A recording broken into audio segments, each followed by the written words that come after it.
Now a global company, Air Products started out as a small Detroit operation under the leadership of Leonard Poole. We inherited his enthusiasm, so his dream became our dream, and his concepts our concepts. Back in 1940, his revolutionary idea of building on-site oxygen plants changed an entire industry. Leonard had the focus, the drive, and that entrepreneurial instinct to make it happen. Many of Leonard's early concepts and innovative ideas affect our everyday lives, in the computer you use, to the TV you watch, in the fuel that powers your car today, and in the vehicles of tomorrow. Air Products was involved with hydrogen from the very beginning. Learn how one man's vision turned this Lehigh Valley business into a Fortune 500 company.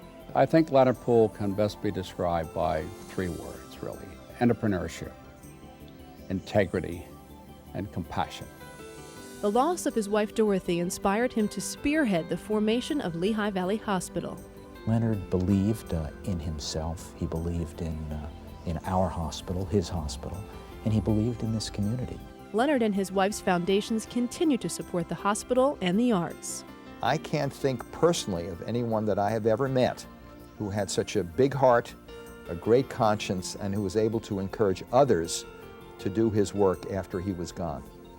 Over the next half hour, meet the man who affected so many lives through his company and compassion in the legacy of Leonard Poole. The Legacy of Leonard Poole is a co-production of PBS 39, Air Products, Lehigh Valley Hospital and Health Network, and the Dorothy Ryder Poole Healthcare Trust.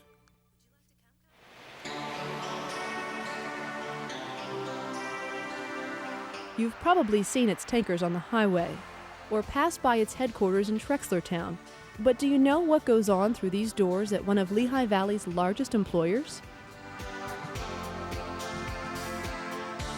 Eric Klingenberg, an Air Products chemist, prepares for the workday. He and his coworker Shafiq chemically adjust a polymer solution.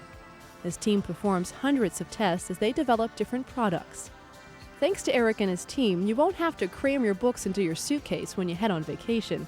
Instead, all you'll need is this sleek, high-tech e-book, which uses electronic paper you can read in the sun or dim light. While an e-book might not be a household item yet, Air Products already impacts our lives every day, from A to Z. Automobiles. Its hydrogen helps make cleaner gasoline to fuel our cars today, and wants to power our cars of tomorrow with hydrogen fuel cells. We all know that we have to reduce our dependence on oil, and as a leading supplier of hydrogen and with our technical skills and capabilities, we think we can play a role when it comes to things like hydrogen vehicles.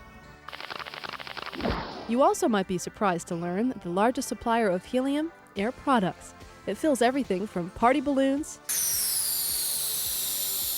to blimps, but that's not all.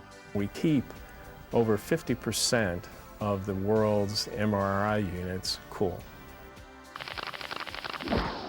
If you've got a cell phone, it's likely one of Air Products' specialty gases went into making it. It goes into your computers, your PDAs, flat panel TVs, Sony PlayStations. So there's a variety and growing use of our materials in the electronic area. So how'd this company find its way into our TVs, cell phones, and cars? Decades ago, Leonard Poole founded Air Products with a revolutionary idea involving oxygen. His ideas still breathe life into the Lehigh Valley today.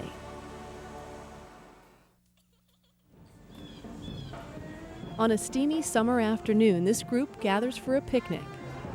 Some take turns tossing horseshoes, while others listen to the band. About 300 Air Products retirees come together at Emmaus Community Park every year. People reminisce about the good old days and their grandkids, but peppered throughout conversations is Leonard Poole, the man who started this global company, which today has about $9 billion in sales. He had a heartfelt instinct as to what is the right thing to do. He made people want to do their best. He was one of the most compassionate people there was. He always managed to come by in the morning and say, "Good morning, how are you this morning?" Many of these former employees started working for Leonard back in the 50s. He actually started the company in Detroit in 1940, but Leonard's story begins in Minneapolis. Born on November 5, 1906, he was one of 7 children. Early on, the family moved around with stops in Montana and Pennsylvania. After World War I, his father's health deteriorated. He died when Leonard was just 19. That was the beginning of his early interest in healthcare. Because of his father's early death, Leonard had to drop out of school as a teenager and start to work to support the family. He picked up various jobs. He worked on cars, sold Pillsbury pancake flour, and later sold welding equipment. In 1929, while working in Detroit, he met the woman who would become his wife and a driving force behind his success, Dorothy Ryder. The two married on December 19, 1931. Leonard shared his dream of creating a successful industrial gas equipment company with his new bride. We looked at how compressed oxygen was delivered to customers in cylinders that weighed 5 times the oxygen itself, and came up with the idea of building oxygen plants right next to the customer's facility and developed that on-site concept. Very revolutionary at the time. Today, Frank Pavlis keeps up with business trends reading the Wall Street Journal. He met Leonard back in 1939 here at the University of Michigan. The young entrepreneur was searching for his first employee. Pavlis had just earned his master's degree with honors when Leonard offered him a job. Frank wasn't sure he wanted it, but Leonard's persuasiveness convinced him. He thought a moment, and then he stuck out his chin, which he did many times after that, and said, well, maybe you've decided not to work for me, but I've decided that you will. At this point, there wasn't even a company. The future hinged on Pavlis's ability to design and build an oxygen plant. One small problem: he'd never even seen one. Well, I swallowed 3 times and wondered what I was getting into. After hosting successful oxygen plant demonstrations, Leonard decided to start Air Products. The company officially opened October 1st, 1940, with no capital and no business. Detroit's Wayne State Mortuary School became its first home. Leonard's brother Walter ran the school and offered him the space. We inherited his enthusiasm, so his dream became our dream, and his concepts our concepts. The company first filled an order to redesign an oxygen cutting torch. The work wasn't what Leonard had in mind, but it brought in revenue. On December 7, 1941, the Japanese bombed Pearl Harbor. The war would greatly increase the demand for oxygen, and Air Products met that need. World War II really saved Air Products because that provided a tremendous amount of work. By 1943, Air Products outgrew its Detroit location and moved to Chattanooga, Tennessee. In less than a year, the company grew from 70 employees to 280. But the end of World War II brought tough times because its government contracts ended.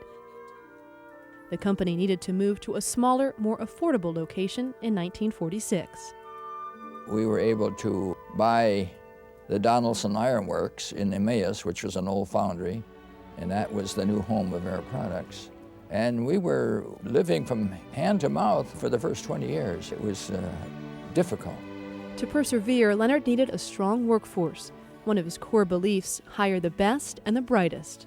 He was a visionary, and he thought that if he recruited enough bright people and gave them their lead and guided them and made them stick to these high standards that he himself had, that Air Products could become a world leader. He was a person who stayed consistent in his attitude toward life, which was always one of optimism and hope and belief, confidence, vision for the future. If you didn't meet those standards, Leonard wouldn't do business with you. He called off one merger because he didn't like the actions of another company's president. The man in charge was very heavy and drank a little too much bourbon and smoked cigars. The next morning, Leonard said, "We're not going to do that." And I said, well, you know, the numbers are right. We're getting this for a good price. He said, "I would never put my company in the hands of an individual who lived and behaved like that." Using his code of ethics as the guide, Leonard made some great hires, and he truly trusted his staff. Leonard Poole did not believe in time clocks, and this really amazed me that we could go there and didn't have to punch a clock in, but he had enough faith in his employees that he didn't think that time clocks were really needed. Ed Donnelly was one of those folks who didn't punch a time clock. He worked tirelessly for Air Products. He would succeed Leonard as president in 1966. He became chairman in 1978. Retired since 1986, Ed still stops in his Air Products office and catches up on paperwork. He was just 21 years old, fresh out of college, when he started working here. He was inspirational, no question about that. Not only to me, but many others. In 1952, Leonard hired another bright young man as a sales engineer, Dexter Baker. He would also become chairman of the board in 1986. Dexter retired in 1992. His focus today revolves around the community. He's passionate about helping the arts. His impact's felt on the campus of his alma mater, Lehigh University. On this night, he and his wife attend a performance at Baker Hall, named in his honor, in the Zollner Arts Center. He earned his MBA at Lehigh while working at Air Products. His thesis focused on the feasibility of an international division. And he said, all right, smart guy, how would you like to go to England and start Air Products in Europe? Well, I was 29 years old, you know, and this was, and I said, well, you know, how much time do I have to decide? And he said, well, would tomorrow be okay? Dexter spent 10 years in England forming the international division.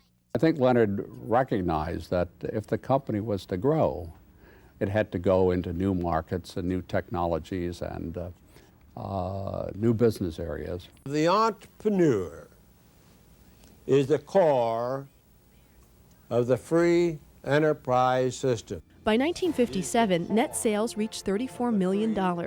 Even though sales increased, there was a shortage of working capital. But that didn't stop Leonard. He was unafraid to tackle almost anything, no matter how difficult, if he was enchanted with the prize, the result. In 1958, Air Products shifted its operations to its current site in Trexlertown. In 1960, Leonard graced the cover of Businessweek. By 1962, sales exceeded $100 million and was listed on the New York Stock Exchange. While most of his time was dedicated to Air Products' success, he did relax occasionally. One of his favorite pastimes, fishing. Today, Lee Holt casts his line hoping for a big one. Lee, Leonard, and others were part of a local fishing club in the 60s and early 70s. They spent many weekends relaxing here at this Poconos cabin. He was a good spirit. There's one place where he could relax, and actually some major decisions were made there on the front porch of that cabin. Lee started working at Air Products as general counsel in 1957. Few people got to know Leonard better than him, and that fishing cabin played a big part. At that time, there were no stores in that area. We had to bring all our food up from Allentown, and Leonard took charge. He, on one occasion, he brought up a microwave just to broil the bacon. Leonard had other pastimes like collecting antique cars. He also stepped up to the plate at company picnics. Leonard loved dogs too. He brought this English bulldog back from London. It was one of 2 dogs he owned. Whether he was relaxing or working, he always cared deeply about his employees. And they were writing the annual reports every year.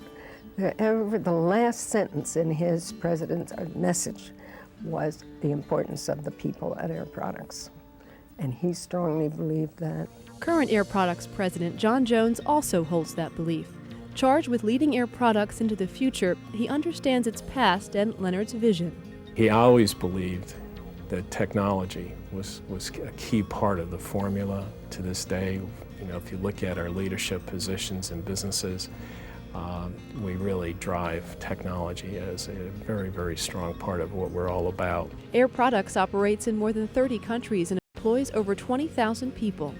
Today, the company is the largest supplier of hydrogen to the petroleum refining industry. That hydrogen processes clean fuels.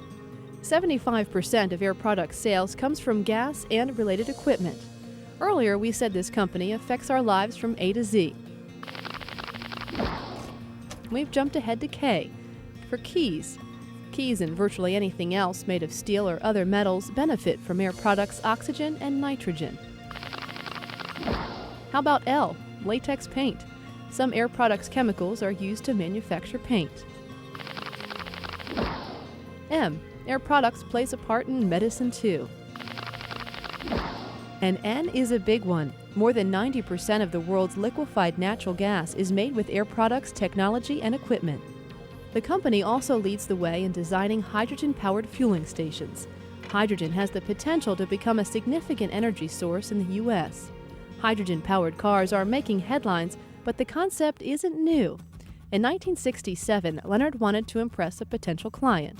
So, in secrecy, a team worked on turning a 1967 El Camino pickup truck into a hydrogen-powered vehicle. And it worked.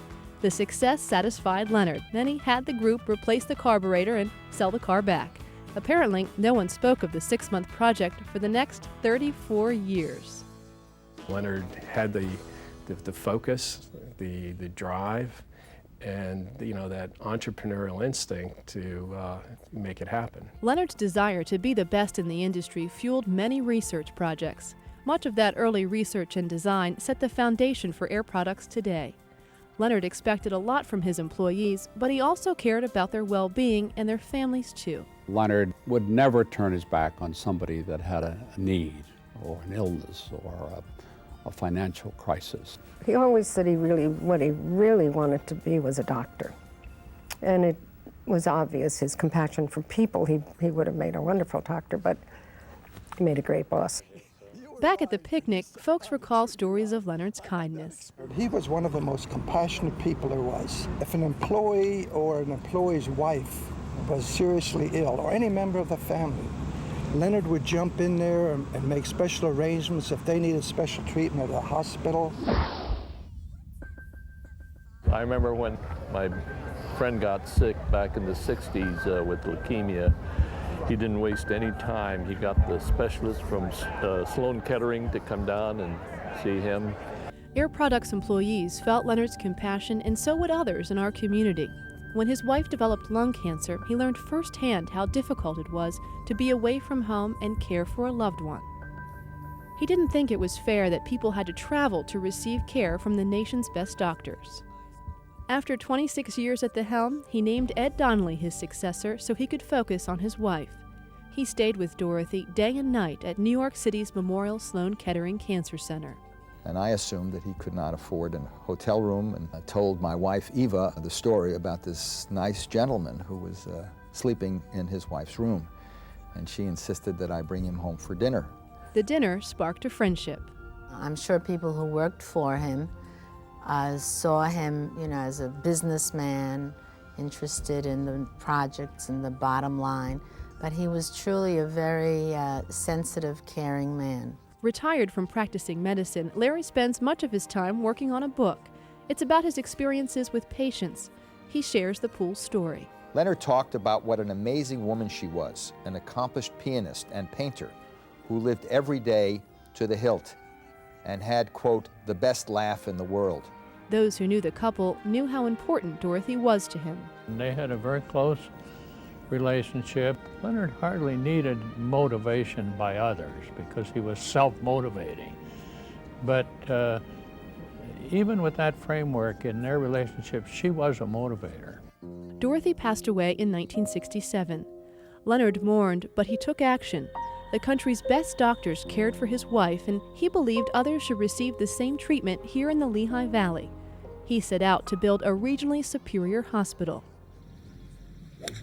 Longtime Air Products employee John Bodie spends time on the links now that he's retired. But when Leonard needed him to be his project manager, John's focus turned to helping him fulfill his dream.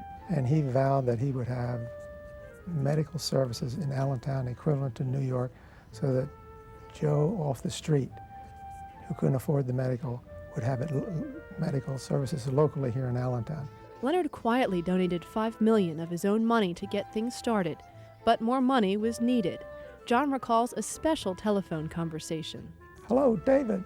Leonard, we need some money. I'm going to send my boys up to talk to you.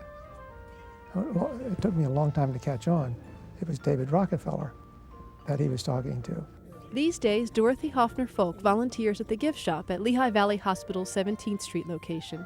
She helps folks find that special something to help brighten a loved one's day.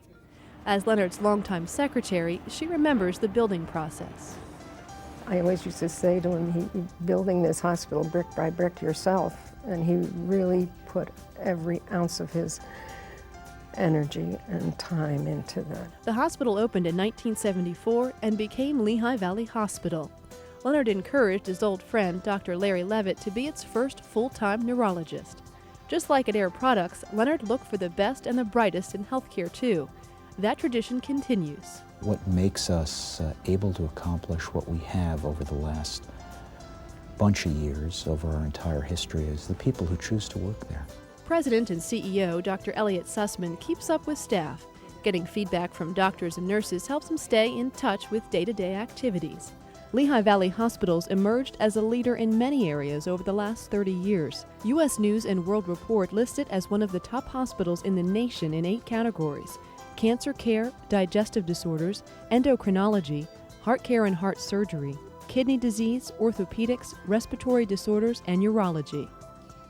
Bob Johnson and his son Trevor spend a lot of time together playing soccer thanks to Lehigh Valley Hospital. The Johnsons recently endured quite a scare. Bob suffered a cardiac arrest, his second heart attack in a year. Medevac touched down at Lehigh Valley Hospital. Emergency personnel wheeled him into the ER. The staff took action, but not just from his bedside. About a mile from the hospital's Cedar Crest site, an intensivist watches over critically ill patients like Bob. Doctors assessed Bob's status and decided he needed a cutting-edge device called the Arctic Sun. It cools the body's core temperature, which studies show can help prevent brain damage. That was very important. There's the difference between being able to sit here and do this or not being able to sit here and do this. Through Leonard's trust, the hospital purchased the Arctic Sun. I'm glad he came here, and I'm glad they did what they did for him. I think we would all have been lost without him. The Johnsons might not have had access to this care if it weren't for Leonard's dream.